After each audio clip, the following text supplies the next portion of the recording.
Blessings, my followers. This is season 4, episode 2. So we're gonna keep this rolling. I'm going on to the next tribulation I overcame to my journey. And that's because in 2024, I thought everything was done after the last tribulation I had overcame. But little did I know that now that the back pain was gone and the lower abdominal was gone, my leg was still swollen. I didn't know why. I didn't know what was going on. And I ended up getting to the point where I could care less about it. I wouldn't do nothing at the gym with it because, again, it was swollen and I didn't know what was going on. There was a point where my mom ended up telling me, you know what, let me massage it because your blood's probably accumulated. So she had me lay on my belly. She massaged my legs and she said, oh, I could feel all the blood in there. It's really, really gathered. She said, I don't know what's going on, but yeah, you have a lot of blood gathered up in one spot. From there, I remember that I had just been invited to my cousin's wedding. I remember my brother was going to go. My cousin was also going to go. And a lot of my family members were going.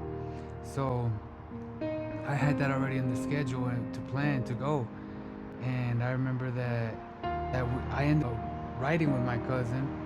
He ended up riding over there. And note that my leg is still swollen, okay? So in this point, I'm in the car and I could feel the leg swollen.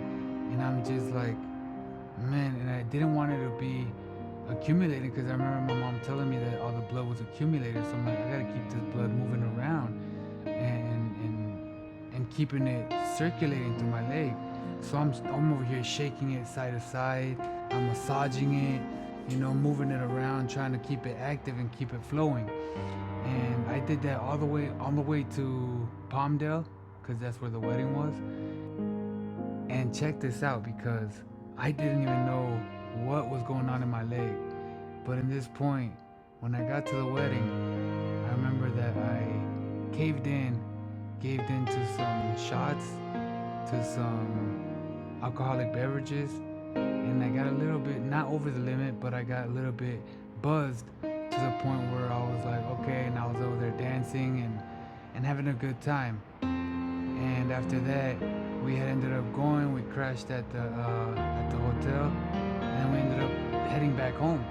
I remember when we head back home, same procedure, same exact thing. I was moving my leg around, shaking it from side to side, moving it around, massaging it, and I remember that we ended up getting back home probably around 8:30, 8:30 at night, and when we get home, my mom's like, "Your leg has been swollen for too long already. You should go to the doctor and see what's going on." And I'm like, "All right, yeah, you're right." And my sister ends up saying like, "Well, I'll go with you and we'll see what's happening." And I'm like, "All right."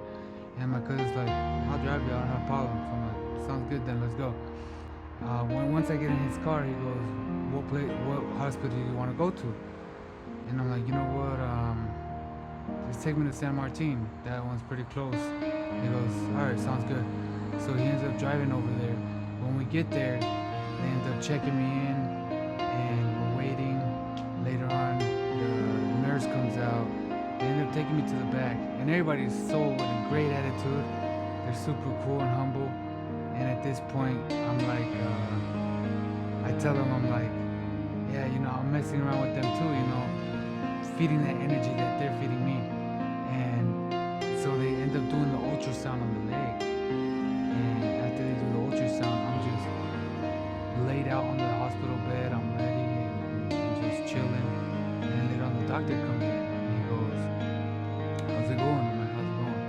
And he goes, "So I went ahead and looked at your results." And he tells me, "You were diagnosed with various blood clots on the right leg and one blood clot on the left." And I'm like, okay. So that explains why my mom said it was, she felt blood accumulated. I'm like, 'cause she ended up trip, then he would have been like, "Wait, what? Why are you going on the trip with that leg like that?" So I tell him, I'm just like, yeah, because when I ended up getting in the car and having a ride, I'm like, I ended up shaking it and moving it around because I felt the same thing and I didn't want to just sit there. And first reaction from the doctor goes, "What? You massaged it?" And I'm like, "Yeah."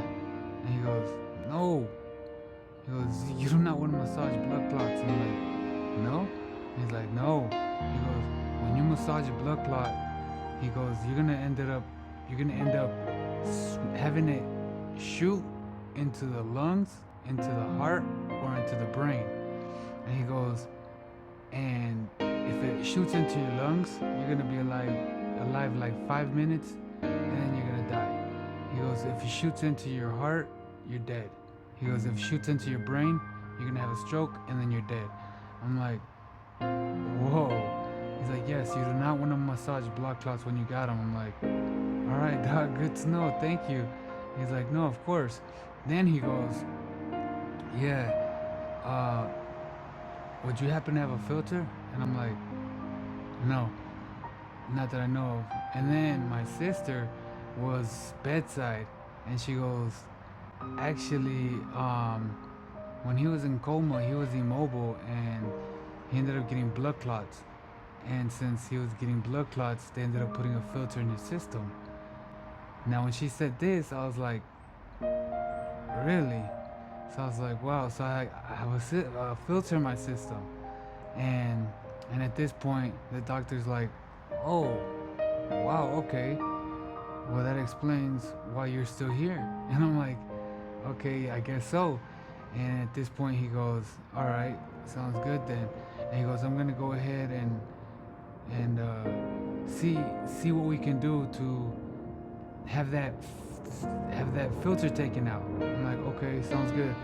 And as we speak, I did get the call.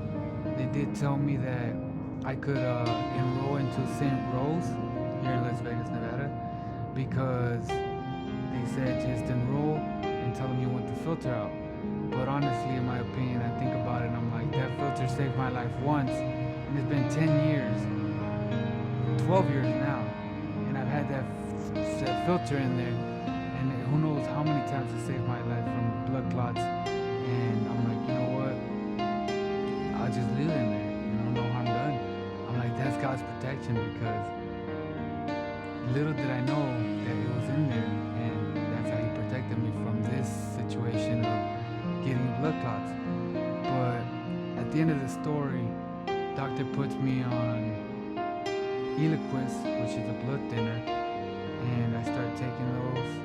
Once I start taking those, 4 months into taking them, my leg goes back to size. And when it goes back to size, I'm like, all right, cool. And I keep remaining doing what I'm doing because I'm active anyway. I stay going to the gym. So I'm like, I'll just keep doing what I'm doing, stay active, and just make sure that that blood doesn't accumulate like that. And it got to a point where I gotta give the glory to God, because I could say that He's the one that took me off of those blood thinners, and that was with time, consistency, and effort. Because I just kept going to the gym, kept doing what I'm doing, stayed active, and now I don't feel like I need them no more. I'm on no medications, and this is how God heals. He slowly takes care of the diseases, the viruses, the infections, everything that doesn't belong on this earth. He gets rid of it. And that is episode 2, baby. So keep up and stay tuned for the next one.